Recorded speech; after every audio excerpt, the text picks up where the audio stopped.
Hello, welcome to In the Loop, a podcast by Texas Guadalupe. My name is David Spittler, and today I'm joined by our guest, Tom Markusic. Tom has a very long and impressive resume coming into this. He has worked at a number of rocketry and aerospace sectors within his time, first public and then going into pretty much every private rocketry company that there is, before eventually founding his own company, Firefly, which we are currently at their facility today. They were very generous to let us come here and talk to him. Tom, it's great to have you here. Thanks, glad to join. Yeah, so where we like to normally talk about first, just on our podcast, is kind of what first got you interested within the rocketry space, and just kind of what what motivates you in that respect. Yeah, I was really interested in rockets and airplanes and things as a child, as hobbies, and after finishing high school, it came time to go to college. It was just very natural that I wanted to go and learn more about these things, so I went into aerospace engineering, and eventually honed in on advanced space propulsion as something that I thought I could really be passionate about and engaged in. So I went to school all the way through a PhD to become an expert in plasma physics and how you would use plasma as a new means for allowing humans to more efficiently move about the solar system, and then hopefully eventually outside the solar system. Mm-hmm. So I know you weren't too interested within traditional liquid rockets Yeah. when you first started your career. What kind of changed your outlook on that? The thing that changed my outlook was that I realized that if we were going to do any of the cool, new, advanced things in space, the first thing we needed to figure out was how to get to space in the first place more efficiently.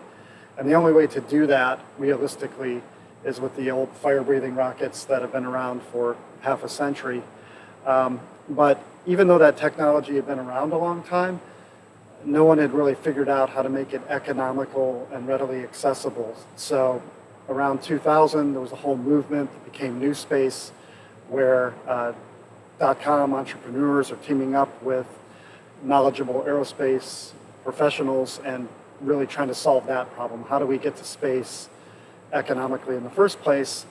And then once we can do that, we can go back to all the cool stuff I was working on, the Star Trek stuff to go even further. So for the last 15 years, I've really just been immersed in trying to help solve the space access problem, which naturally means figuring out how to make conventional rocket technology work more effectively, and that's what we've been doing. That's what I've been done at all. I did at all the companies I worked for in the past, and what we initially did with Firefly. Having said that, Firefly is starting to move into more of that in-space type of architecture that I talked about. The Blue Ghost lander behind us is an example, but we have another vehicle called the Space Utility Vehicle, and that Space Utility Vehicle uses plasma propulsion. So finally going back to my roots and starting to pick back up with that more advanced modern technology that will allow us to do even more ambitious things. Could you tell me a little bit more about what the Space Utility Vehicle is and what kind of the goal for that is through Firefly? So sort of as the name suggests, the Space Utility Vehicle, or SUV, is sort of the Swiss Army knife of space transport.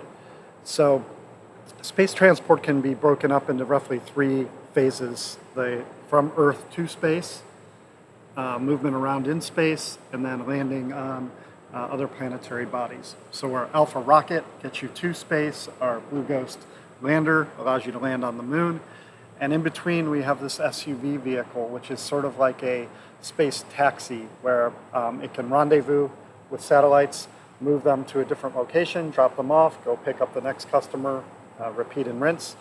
Or it can do other advanced things like perform services for the vehicle while it's there. So for example, it could refuel it, it could install new batteries, it could do a variety of utility missions. So it's, as I said, it's just a very multifunctional platform that can do transport or other services in space. Mm-hmm. Space debris is kind of a growing concern within low Earth orbit.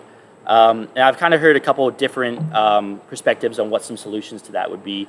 We had Morba Jha on our podcast once, who is a pretty well-known astrodynamicist. So does the SUV kind of work in that space as well? or I've heard some kind of interesting space debris solutions on your end before. You want to elaborate on the those? SUV will work really well in that application. So everything we're putting up there eventually reaches the end of its useful life and becomes, it goes from being a valuable data transmission or data collection access to a dangerous piece of space junk whirling around at 18,000 miles per hour around the Earth. So if you were able to put satellites in a low enough orbit, the natural drag from the small amount of atmosphere that's there eventually brings them down fairly rapidly, within a few months. So what we can do with the SUV is we can take satellites from low Earth orbit and deliver them to higher orbits. And while we're at the higher orbit, we can go over and grab a satellite that has reached the end of its useful life and bring it back down to the lower orbit where it can naturally decay and re-enter and no longer be a problem. So the SUV can work on the way up and help up with the space debris issue on the way back down as it's doing its ferrying. That's awesome. Does that make sense? Yeah, definitely. Okay, good. So I want to backtrack a little bit and talk a little bit more about kind of your lead up to founding Firefly Space Systems. So you'd worked at a variety of private space companies, had very successful careers at all of them. What kind of was the moment that you realized that you need to found your own company? I think two factors played into it. The first was that we'd had great success at the first new space company I'd worked at, SpaceX. We had changed the paradigm of space access. We'd achieved that goal of lowering the cost of access and increasing the frequency of access to space. And at the end of my tenure there, I realized, hey, there need to be more SpaceXs in the world. This needs to be about a movement, not just about one company. So that was one motivation. The other motivation was the recognition that the payloads themselves had actually changed while we were developing this new space access paradigm. So satellites had experienced what computers had experienced sort of with, if you heard of Moore's Law, they more power, smaller package, lower cost, as opposed to in the past where satellites have been very large and very costly and very massive. So the idea that we just needed to build bigger and bigger rockets for bigger and bigger satellites was really out of sync with what was going on with the satellites themselves and that they were becoming smaller and smaller and smaller. So I saw a niche and a need for a new space vehicle that would serve that growing small satellite community better. It wasn't about just building bigger rockets, it was about building a smaller launch vehicle that more ideally suited the way the satellites were going. So those two factors, there needed to be another transformative company in the launch vehicle business, and there needed to be a smaller launch vehicle to service the emerging satellite market were the two things that really drove me to say, hey, I need to go out and start my own company, which became Firefly. Mm-hmm.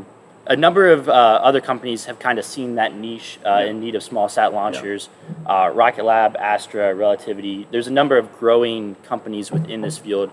Do you think that there's a carrying capacity within what that market can take? And how do you see Firefly's role in that? Yeah, well, our Firefly's role is to come up with all the smart ideas that everyone else can copy. So generally, yes, if you have a good idea, then other people are going to copy it. And it's also very validating because there's also another phrase that show me a market that doesn't have competitors, and I'll show you a market that doesn't have customers.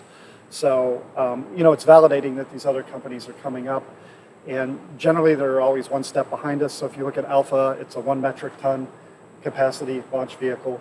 Relativity and ABL copied that, and they're a few years behind us. So we're the first to attempt to launch a vehicle that size. And so we also see a need for things like the space utility vehicle and then a medium class launcher and medium class SUVs. So you'll see us moving on in the development of those vehicles, and behind us I think you'll see other companies coming up. But my job is to make sure we always stay one step ahead, to continue to come up with the good ideas, but also to make sure we're the first to market, which gives us certain economic and business advantages. For sure. I know that the SUV is kind of more of an interesting idea and something that hasn't been done as much so far. Do y'all see Firefly as kind of like the leader in that space right now, or where's that kind of at? Yeah, the SUV uses a lot of technology that's been demonstrated before. So we're kind of uniquely packaging technologies that have been used before. So the way we envision using the SUV, for example, doing these ferrying missions and having it be a satellite servicing platform and do spooky things for the military, the kind of the range of missions that it will do will be unique, and it will be the first vehicle, of its kind. But certainly, it's a good idea, and there are people, other companies that are talking about doing similar things, and there will be similar things. And so, again, our goal is to stay one step ahead with what we see as being needed in the future. Mm-hmm. So we're sitting in front of this kind of magnificent piece of machinery behind us here. Yeah. Can you tell me a little bit more about Blue Ghost, kind of what the goal of it is, and what the timeline is for Blue Ghost mission? Yeah, so the first thing I'd say is that there's a big business imperative to do something like Blue Ghost. Mm-hmm. When I was at SpaceX, we had the Falcon rockets, but we also had the Dragon capsule. And the Dragon capsule serviced NASA's commercial resupply services missions, or CRS missions. Those were high revenue missions that very seriously augmented the launch vehicle business that we were trying to build. So when I started Firefly, so we got to try to follow that same model. While we're building the launch vehicle, we have to find high revenue opportunities to provide cargo services to NASA, and that's what Blue Ghost is. It's 15 years outside of what we were doing at SpaceX. Now the cargo missions are not to station. Well, there continue to be missions to station, but the new opportunity is to deliver cargoes and science to the moon. So that's what we're doing with Blue Ghost. So it's really our pathfinder into that whole high revenue spacecraft area. And a lot of the technologies that are on Blue Ghost are also on the SUV. So there's a lot of great synergy between the two. Does this have a designated mission, or is it something that can be more modular and changed out for? Yeah, it's very versatile. So on the first mission, it's carrying science experiments. On the second mission, we hope that it will carry a group of rovers that it will drop off and allow them to go out and explore. That's awesome. So within kind of the NASA commercial perspective that you were talking about there, I know NASA is now looking at kind of taking that same model of the commercial resupply and crew and move that over into what is eventually going to be commercial destinations and deorbiting the ISS. So just as a space fan, I guess, where do you see that? What are some of your thoughts on that? That's an area, honestly, I'm not too well read on the whole space station business.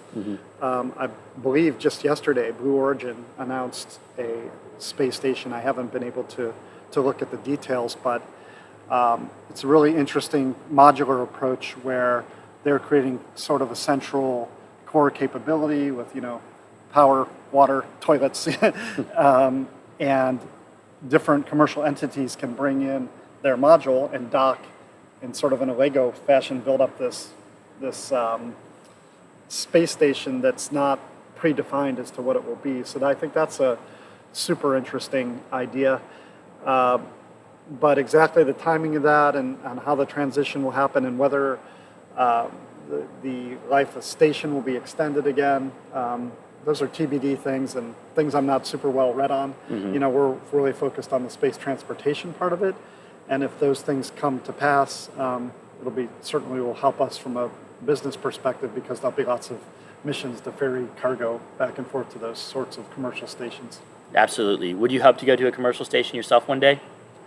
No, I'm not so interested in that. I think it's different people have different passions for things. Like I said, I started off with this passion to figure out how to actually extend our reach into the solar system and eventually the galaxy. So I want to focus on the transportation part of it and not the destination part of it so much. There are lots of people that have great ideas about building up Martian colonies or lunar colonies and things like that.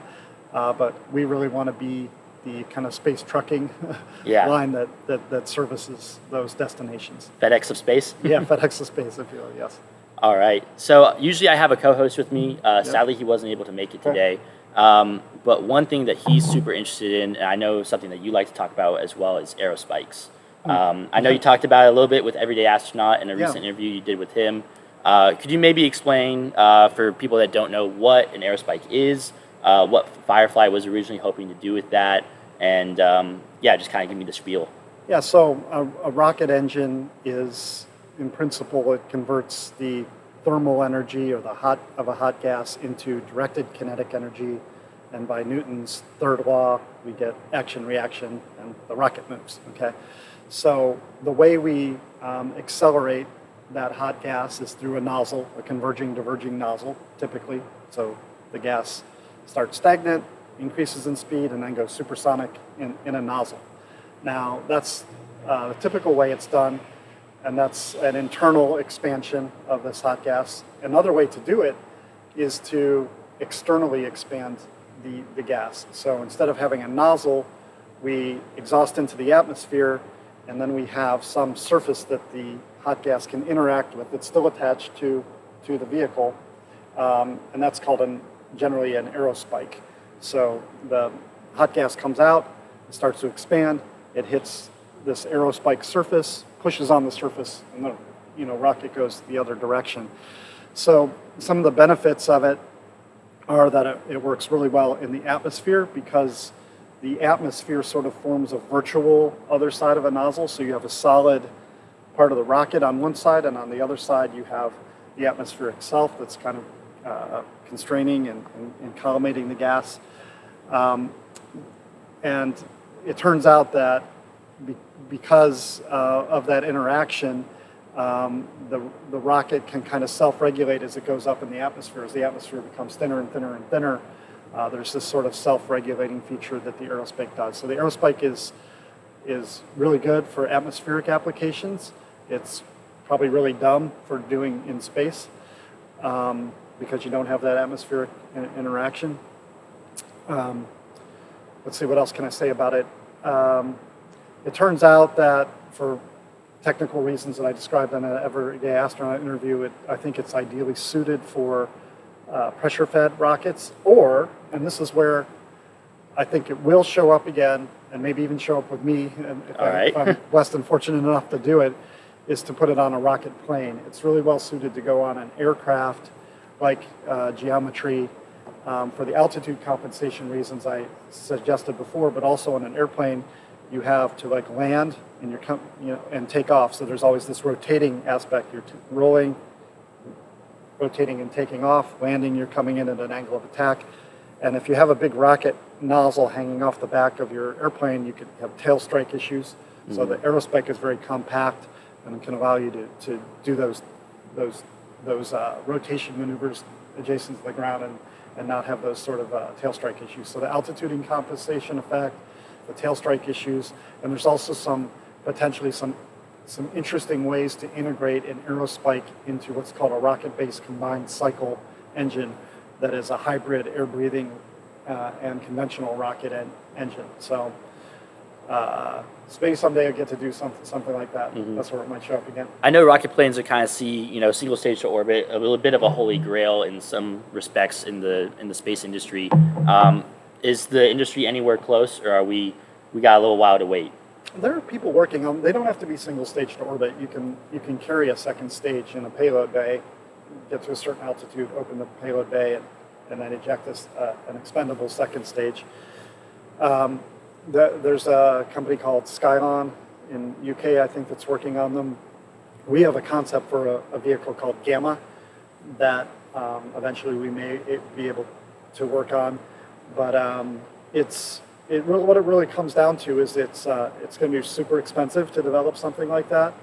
For us to do it at Firefly, we'd probably need about at least $500 million of just development money before anybody makes a dime. We'd have to spend about $500 million to get it fully working. So there's that sort of barrier to entry when you can, build more conventional rocket technology for a lot lower cost and start generating revenue. It makes sense. But once you have a revenue generating company,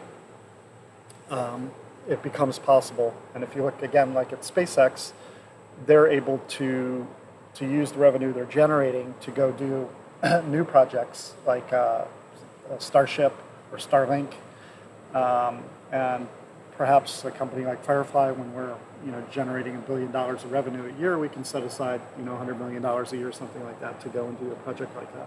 Mm-hmm. Yeah, that'd be definitely super exciting. Because it would be it's all about, again, lowering the costs and increasing access. And when you think about like how many airports there are in the world versus how many launch sites are in the world, there's a dramatic difference. So if we can move toward like aircraft-like operations for access to space, that would be very different than what we experience today. And like going to these Air Force bases or Cape Canaveral or whatever for these to do the things we've been doing, frankly, since the 1950s. Same approach. Yeah. Speaking of these bases, I know y'all recently had a launch out of Vandenberg. First Firefly launch, which is an impressive accomplishment by itself. How did that first launch, I guess, compare to first launches you've seen in the past in the industry? And where do you see, a second launch coming up? Yeah, so no new company with a new rocket has ever gotten to orbit. And Firefly has kept the record alive, unfortunately. So I think our first launch was pretty typical. I mean, the people that are doing all this stuff are smart and going to have partially successful missions on the first flight. So I think we met expectations. I don't think we exceeded expectations. So increasingly with subsequent launches, there's more and more pressure to nail it. And I think the second launch, I don't see any reason why we shouldn't get to orbit. I didn't see any reason why we shouldn't get to orbit on the first flight, and it was really just a silly problem with one of the electrical connectors on one of the engines that made us not successful. So barring any more silly, unforeseen things, we should be fully capable of getting to orbit on this next launch, which hopefully will be January 31st. That's awesome. So I guess, is there a probability of success that y'all have for each launch, and what is it from first to second launch? Yeah, I think, again, since no one's been successful, if you just take an objective view, forget about everything I know, it typically takes about 3 launches for a new company to do it. At SpaceX, it took us 4 launches. Mm-hmm. Rocket Lab, I think, was successful on their second or third launch. On average, I think it's that you really expect 100% that third launch to be successful. Now, as I said, I think we can be successful on our second flight.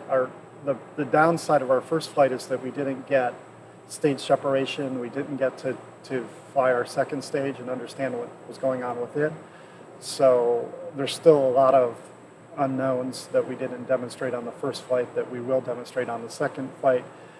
I'm 100% confident we'll get to stage separation. We'll get the second stage going, but there is still a potential that there's some things we don't know about the second stage that we'll learn on the second flight and have to roll into third flight to fully get to orbit.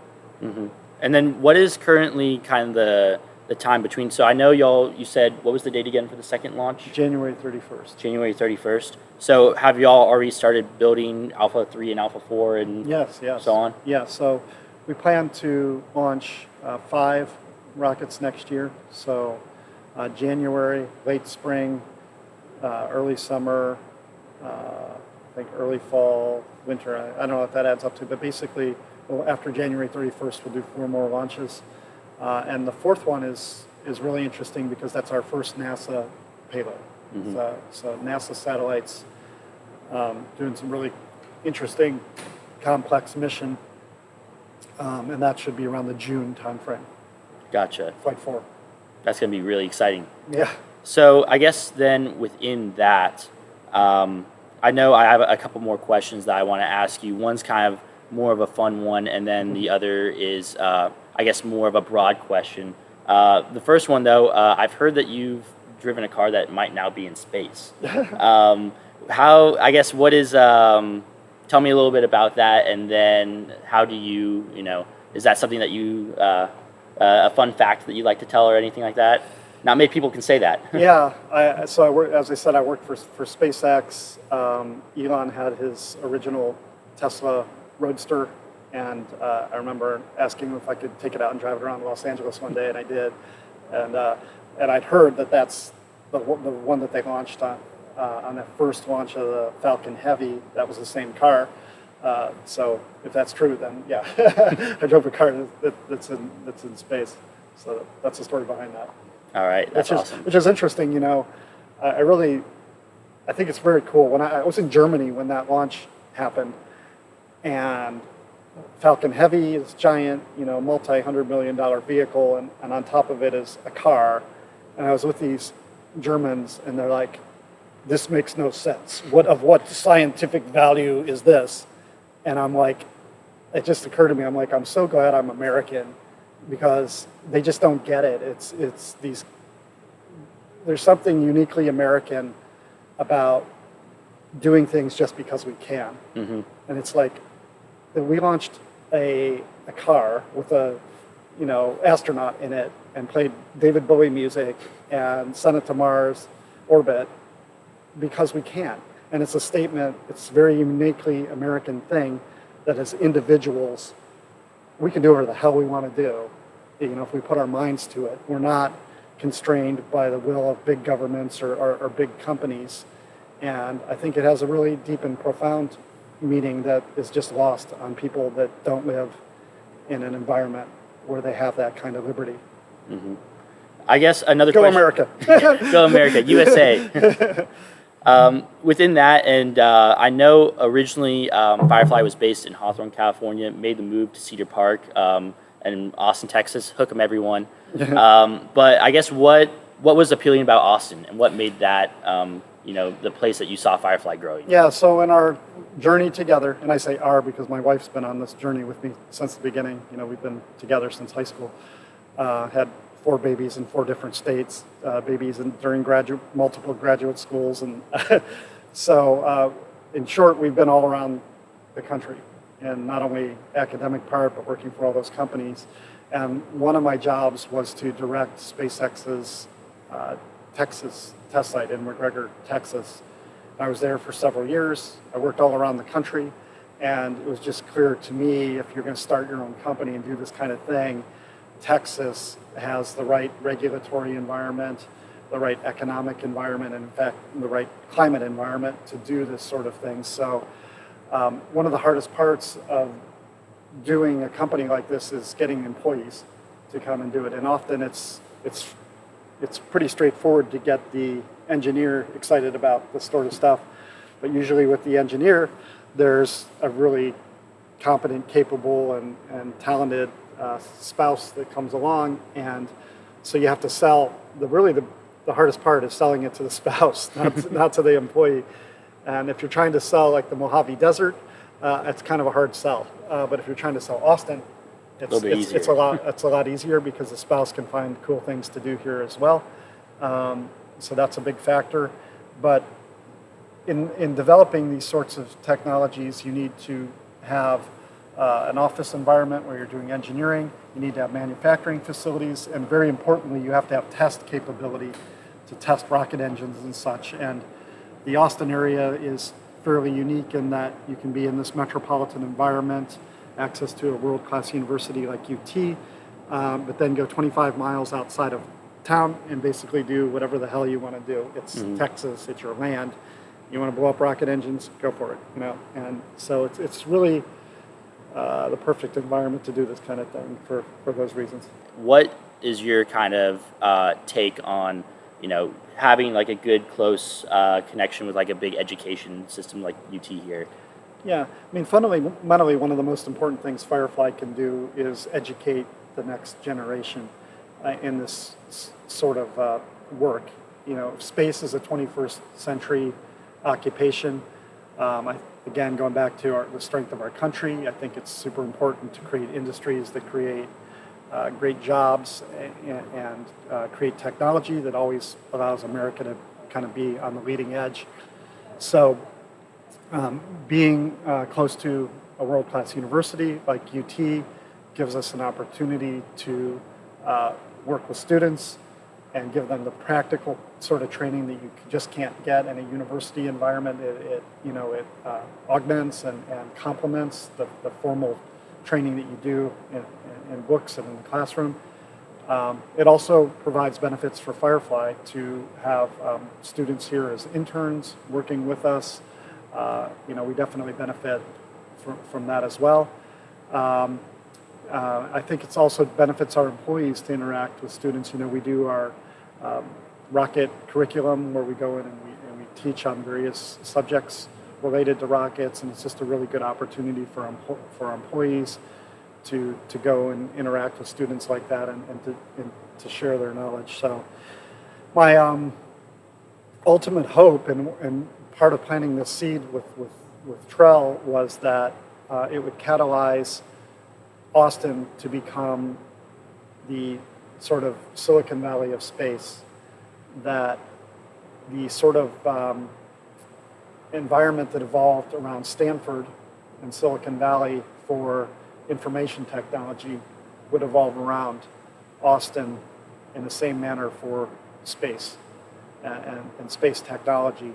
And with Elon coming to Austin initially, at least with Tesla, I don't think it'll be long before SpaceX will be on the heels of that, and we'll see more and more growth in this area in Austin. And so this will become the epicenter and the cool place to work on space-related things. We were here first, so it's definitely gratifying, and it's also just encouraging about the future. Yeah, I think Texas has a lot of really strong rocketry growth, and of course a very storied history as well. But I'm kind of interested, you talk about the American culture, you talk about Austin, UT. What would you define as like the Firefly culture? Yeah, so the culture is the people, and the kind of the attributes that I really look for in people are, as I say, smart and wild at heart. So people that have invested in their education, that know their stuff, but also are just sort of fearless, and not in a reckless way, but just in a spirited way that wants to create something new, that wants to create something transformative, profitable. Hey, if we can do all this cool stuff and all get rich along the way and have lots of great vacations in the Riviera, why not? Works even better. Yeah, works even better. So yeah, I mean that's it. The technology that we work on will be cool no matter what it is in particular. But if we're really advancing the state of the art, if we're really profitable, and if we're really having a lot of fun along the way, I mean, what could be better in life? So, that's the kind of culture we're trying to create. For sure. I know you're an extremely busy man. I'm sure you had to skip about 5 meetings even just to give us the time today, which we really appreciate. Yep. I do have one more question that we like to ask all kind of our space industry guests, which is, why do you think going to space is important?